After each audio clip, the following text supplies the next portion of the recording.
núna? Grillu, já, ég svona, þetta held ég samt bara eins og ég hef búin að ímynda mér að 2-3 ára prósess sem að, ég veit ekki, að bara átti að leggja handbolta niður og fór fyrir 3 árum. Þá kom ég aftur inn, hætti handbolta 2014 eða eitthvað og ég veit ekki, það miklu meira bakgjaldur en bara við sem vera deildarmeistarar. Mikið búið að gerast bak við tjöldin, svo þetta bara, það alltaf mikið af tilfinningum í gangi. Það verður örugglega næstu dag.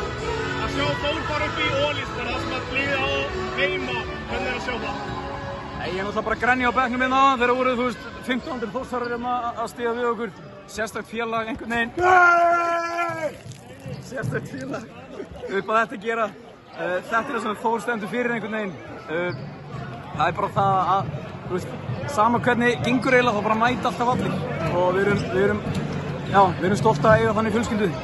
Svo sér núna, þegar eitthvað liggur undir þá bara mæta allir og þetta var bara styrla. Ég veit ekki hvað að segja meir. Eins og þú segir, það er bara full höll, úrslitaleikur fyrir Þór að tryggja sæti, bara eins og stund. Já, bara ómetanleg skilurðu. Þetta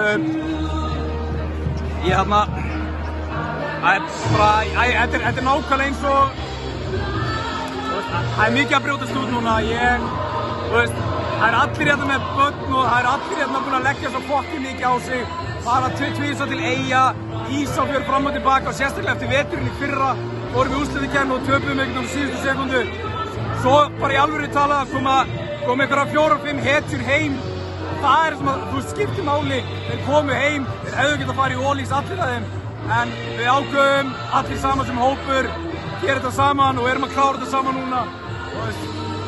Ég veit ekki meira hvað ég á að segja. Bara ég er stoltur af Þórsari og að verða alltaf. Það er ástæða fyrir þessu.